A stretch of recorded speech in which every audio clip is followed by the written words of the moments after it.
versus Ryan James Fisk. File 231767 is a trespass case from the city of Sturgis. We'll address that in just a moment. File 231856 is a felony methamphetamine charge. Mr. Fisk is at the St. Joe County Jail. We're connected by the Polycom link. And Mr. Keith Stickley, the Chief Public Defender, is also with us. Mr. Fisk was charged with possession of methamphetamine occurring in the city of Sturgis, allegedly on or about September 6th of 2023. Possession of methamphetamine is a felony punishable by up to 10 years imprisonment and a fine of up to $15,000, but he's charged as a second offender, making it punishable by up to 20 years in prison. As a third habitual offender, theoretically making it punishable by up to 30 years imprisonment. The matter was set for a pre-exam conference, and the defendant failed to appear. He posted a bond in the amount of 5,000 PR back in October, and he failed to appear. So a bench warrant issued for his arrest, and the new bond is 5,000 cash or surety. I was advised by the clerks that the new pre-exam conference date would be May 14th. That's a Tuesday at 8:30. And if we need a preliminary examination, it will be May 21st at 1 o'clock. I'm going to leave the bond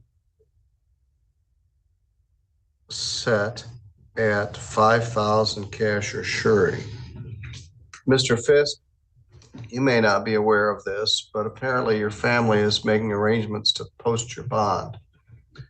And so they may be coming later this afternoon to post that $5,000 cash or surety bond. I don't know why you didn't show up, and I'm not going to ask much about it now, although we need to get the case back on track.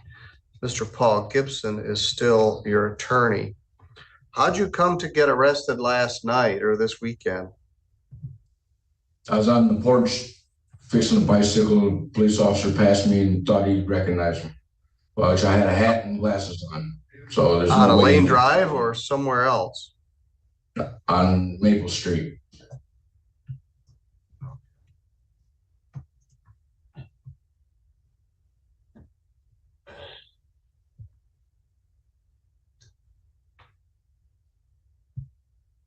So you didn't go anywhere, but you didn't show up here.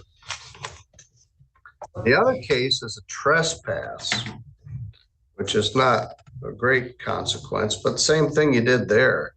You pled not guilty at your pretrial, or at your arraignment. We set a pretrial, you didn't show up. I set a show cause hearing to see why you didn't show up, and you didn't show up for that either. So I issued a bench warrant for your arrest on the trespass charge. You don't have an attorney in that case. Trespass is not all that great of a consequence, but it is a misdemeanor punishable by up to 90 days in jail and a fine of up to $100. Do you wish to continue your plea of not guilty on the trespass? I have permission to be on the property, sir. All right, I'll show continue not guilty plea.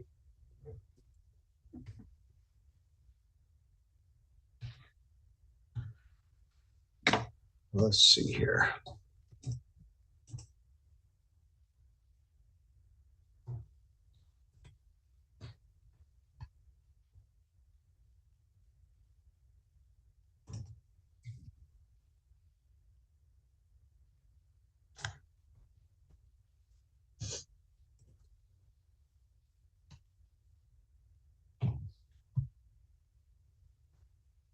The trespass was on Clay Street. All right, I'll show a not guilty, set a pretrial, the same time as the PEC for May 14th, 24 at 8:30.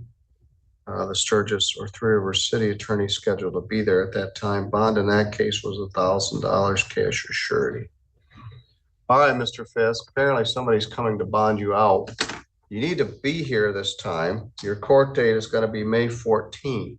I want you to call attorney Paul Gibson, your public defender, and discuss this with him prior to your pre-exam date. What is your address? Is it still Elaine Drive? Yeah. Yes, sir.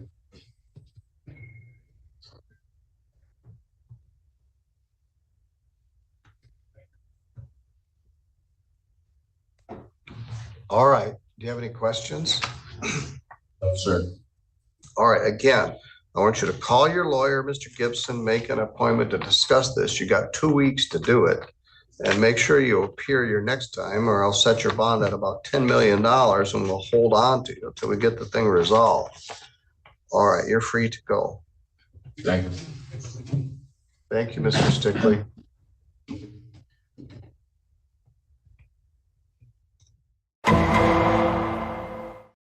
Next matter is People versus Kyle Thomas Miller.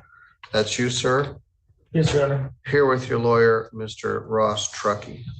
Also present is Melissa Halleck from the prosecuting attorney's office. This matter began as a larceny over $1,000, less than $20,000. It was reduced to a misdemeanor, larceny over 200, but less than 1,000. The matter was set for sentencing today. I wanted to view the videos and get the police report and to figure out what I was dealing with. My thanks to the prosecutor's staff. They got all that information for me, and I had a chance to look at it carefully last week. It was very helpful to understand all this. So, Mr. Truckee, what would you like me to know?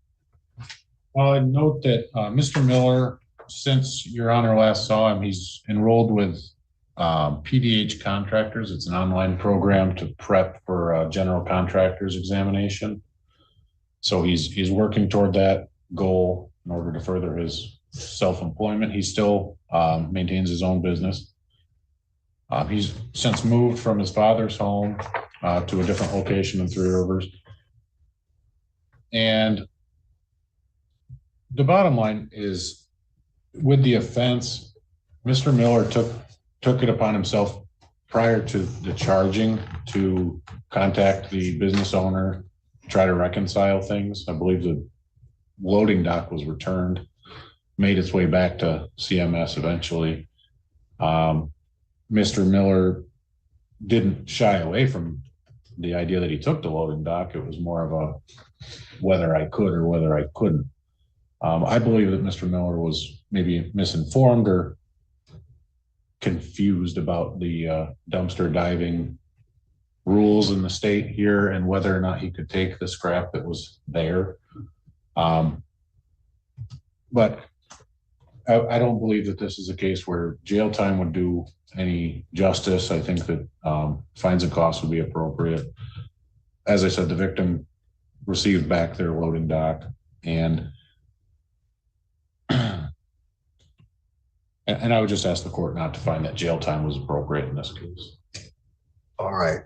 Mr. Miller, I'll let you go last, but Ms. Halleck, what's your thought here?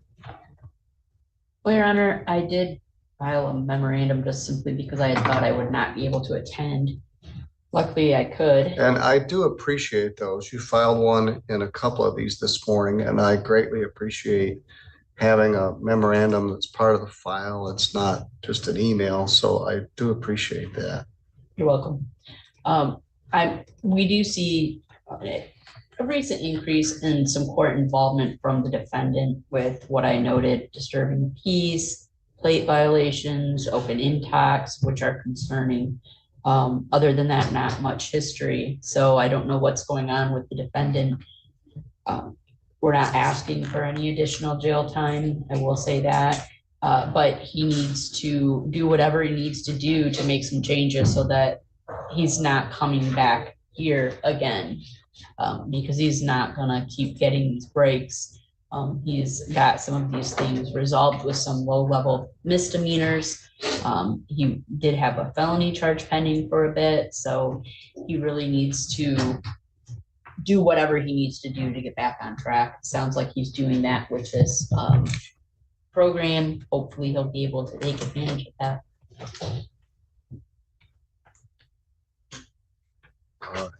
Mr. Miller, what would you like me to know? Well, Your Honor, like my attorney said, I think I was confused about the legality of dumpster diving in the state. Stop. I don't believe that for 1 second. I believe that you're a thief. You were not confused about dumpster diving. You sneaked in there after dark. They were stealing scrap that was not your scrap. And you stole this 2,000 pound or 1,000 pound loading dock, which is not scrap. So if you're going to try to sell me that you were confused, you might as well bring your toothbrush, because you weren't confused. You were stealing stuff. You told them that you had permission from Jamie Clark to take the property, which you did not. He was explicit that you did not have permission to take this. It wasn't yours. You lied to the cops about it. And this wasn't a mistake. I don't know how you got this thing on your trailer. Melissa, can you screen share a picture of it? Well, I'm not Oh, you're not hooked up? hooked up by Zoom. All right. And it was only police work of the guys from Clark Logic who saw you at Little Caesars and connected the dots, and the cops did a really good job of following up on all this. And they found the thing where you left it over at this guy's house along with the scrap metal. So I could figure maybe you wouldn't know. It's not dumpster diving. This isn't trash. It's a recycle bin with potentially valuable metal in it, which could be worth hundreds, if not thousands of dollars, and it wasn't yours. So I might be able to swallow that pill if we were only talking about the dumpster, but I can't swallow it for this loading dock. So go ahead and tell me what you wanted me to know. I guess I don't know where it said that I told anyone that I had permission from Mr. Clark. It says it in the police report. That I never mentioned that once to anyone. I mentioned that I talked to Mr. Clark about returning it, and he told me to return it, and everything would be, he wouldn't pursue it.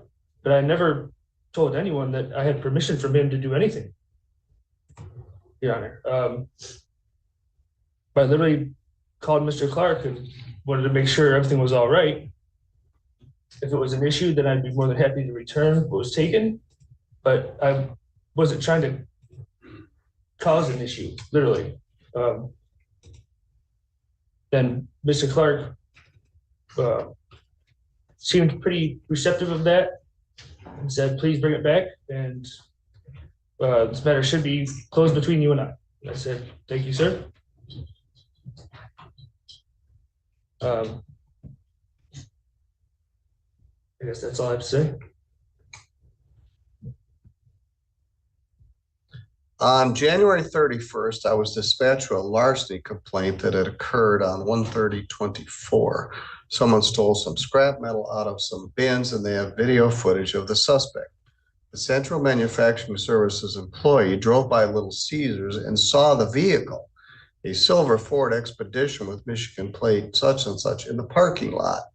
The employee reported a female sitting in the vehicle, and they came and took your picture. It was after that that you called Mr. Clark.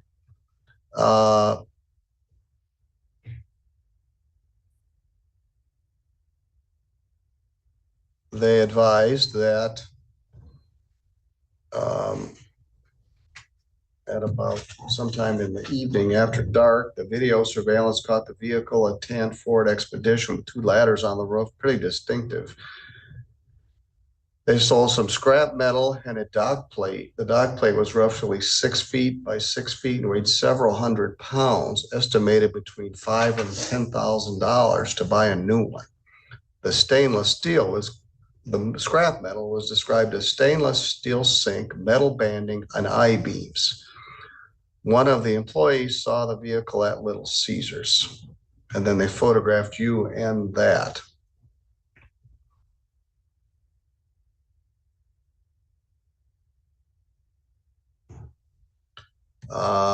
We drove through an alley that connects Michigan Street to Liberty Street between 3rd and 4th Street. I noticed a large green piece of metal that appeared to be a loading dock in the backyard of that address on 3rd Street.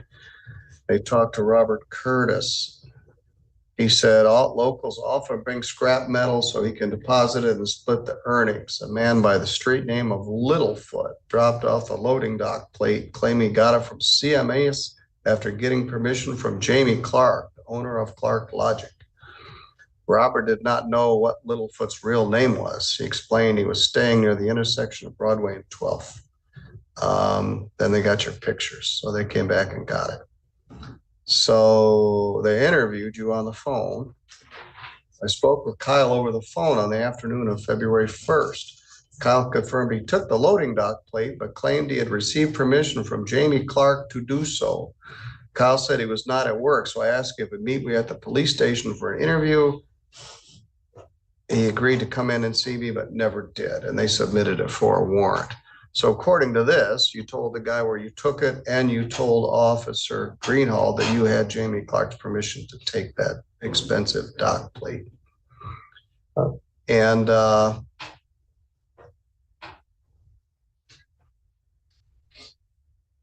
scrap was not recovered.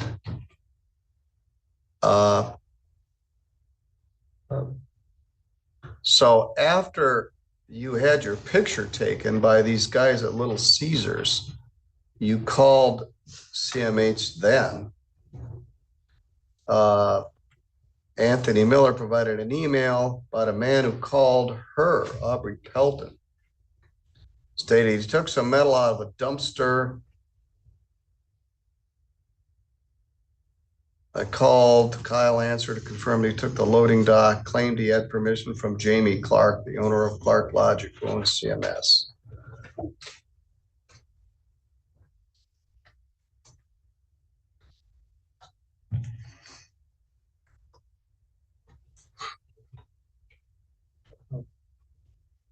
Can I say something here? Yes. That I've never told Robert Curtis that I'd gotten permission in any way. I told him not to get rid of it, not to sell it, that I was going to talk to Jamie before I did anything with it. I called the police. I let them know that I was at work and that I couldn't make it in at that point in time. And that they tried to get me to come in a different time or whatever. And I told them that Mr. Clark had already told me to return it and everything would be fine. I never once said to anyone that I had his permission. He knows this. If you talk to Mr. Clark, he knows that I never said that to anybody. Like I tried to be very upfront. On the other end of things, there was no other scrap metal taken whatsoever. There was no stainless steel sink.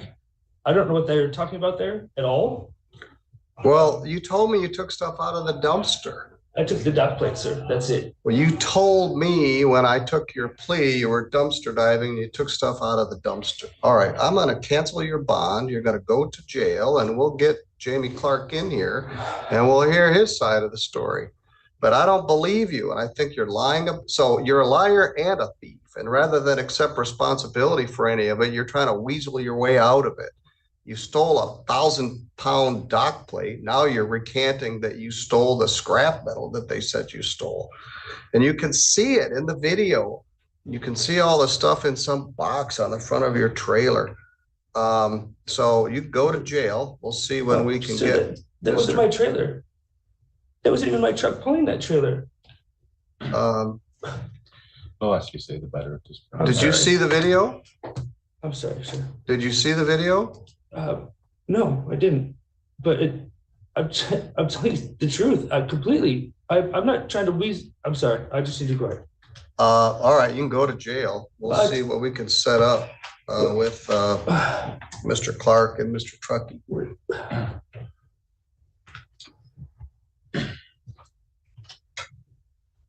Bond cancel. Continued for the availability of Jamie Clark.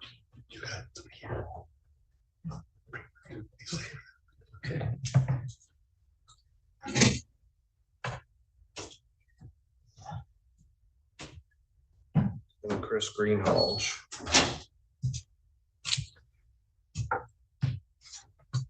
Mr. Truckee, when are you here later this week? Oh, well, I'm definitely here tomorrow. I'm pretty good in the morning tomorrow. I thought I had pre-exams and Judge Pattison has them. They're my pre-exams Oh, well, tomorrow. you'll probably be tied up all morning. There's a lot of them.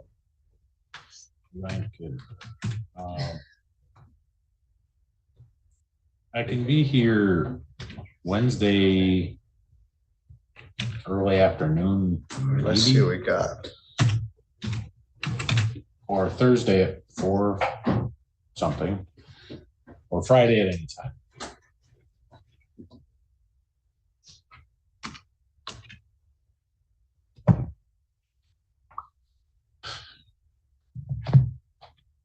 Well, you've got pre-trials. Let's set it for Friday, May 3rd at 11.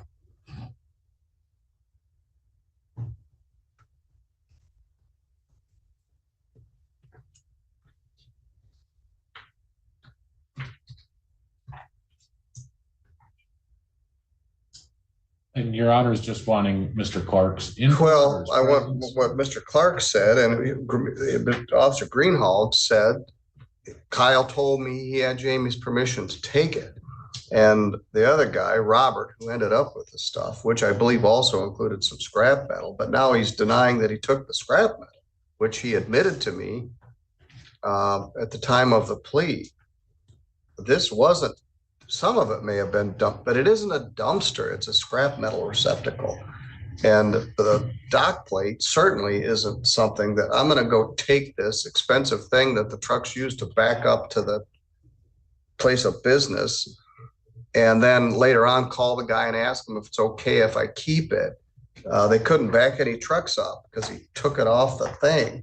So, and I'd screen share it, but it's maybe I will when we do the thing on Friday. It's not something that was easy to steal, and it wasn't his. He's showing zero remorse. He didn't even show up on time, and he's not telling me the truth. So we're going to bring the people in that may have some more direct evidence regarding this. So we'll try it Friday morning. We'll try to need to get Jamie Clark. It can be by Zoom. And Officer Greenhalgh.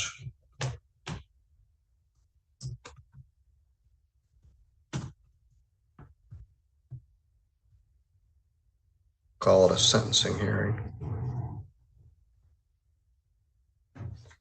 All right, thank you, Ross. Thank you.